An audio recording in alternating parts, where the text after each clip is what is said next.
Alamin na natin ang latest na sitwasyon sa repatriation ng mga Pilipino sa gitna ng tensyon sa pagitan ng Israel at Iran. Kausapin natin si Philippine Ambassador to Tel Aviv, Eileen Mendiola. Magandang umaga at welcome po sa Balitang Hali.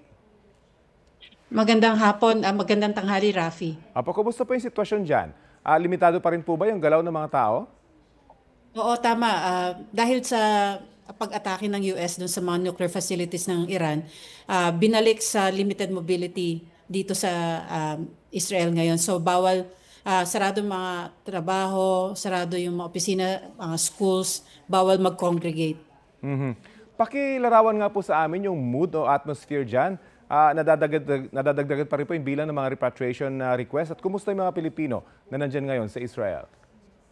Sa ngayon yung embassy, may tala kami na 253 requests for repatriation.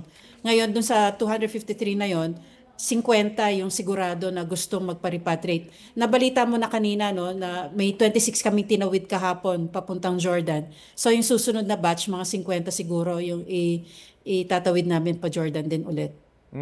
Para sa mga gusto po magpa-repatriate, saan po sila didiretso?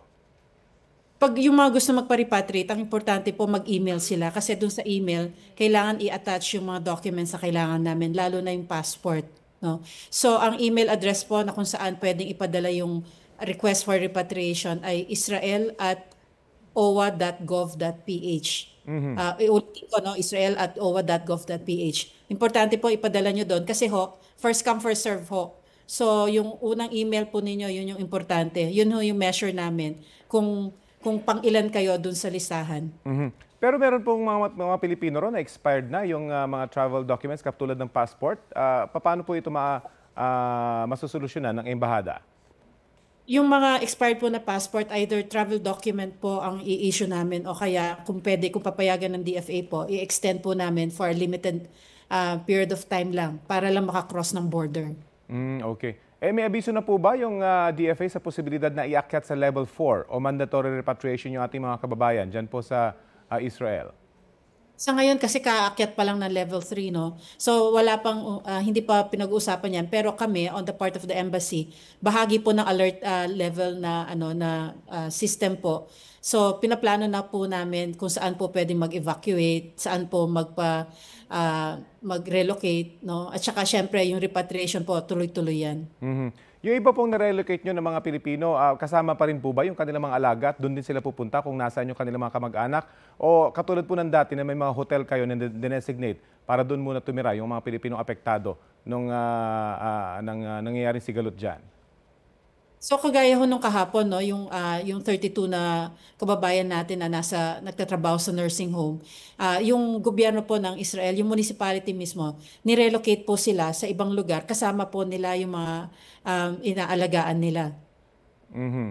Pero may mga Pilipino ho ba na kailangan nyo i-relocate din at ang embahada mismo mag-aasikaso? Kasi we understand may mga hotel po kayo inihanda, hindi ho ba, para sa mga ganitong pagkakataon? Yun naman naka-live out, no? Meron din kaming na-identify na shelter within the community. Kasi mahirap pong dalhin sila sa ibang lugar kasi malayo sa mga trabaho nila. So nakapag-identify na po kami ng mga titirhan nila. Hotel ho, tama kayo. So we're helping them for them to get back on their feet para may time ho sila maghanap ng alternative na titirahan. So for Ambassador, kumusta po yung usapan dyan sa diplomatic community sa Israel? Lalala po ba ang tensyon na ito? Dahil mga ballistic missile na yung pinapakawalan dyan, hindi lang mga rockets ang tumatama ngayon dyan sa Israel. Actually, simula nung June 13, ballistic missiles na yung pinapaulan dito. Kagaya ng Pilipinas, yung mga ibang embassies din, nagre-repatriate na rin ng mga lumikas mula sa Israel. So, meron ho kaming mga groups, lalo na yung mga marami hong nationals dito, na migrant workers din. So, may group chat ho kami at nagpapalitan kami ng mga best practices namin. Okay, sana po hindi na lumala yung tensyon. Pero aabangan po namin yung iba pang balita manggagaling po sa inyo. Maraming salamat po sa oras na binahagi nyo sa Balitang Hali at mag-ingat po kayo dyan. Maraming salamat, Rafi. Maraming salamat, Philippine Ambassador to Tel Aviv, Eileen Mendiola.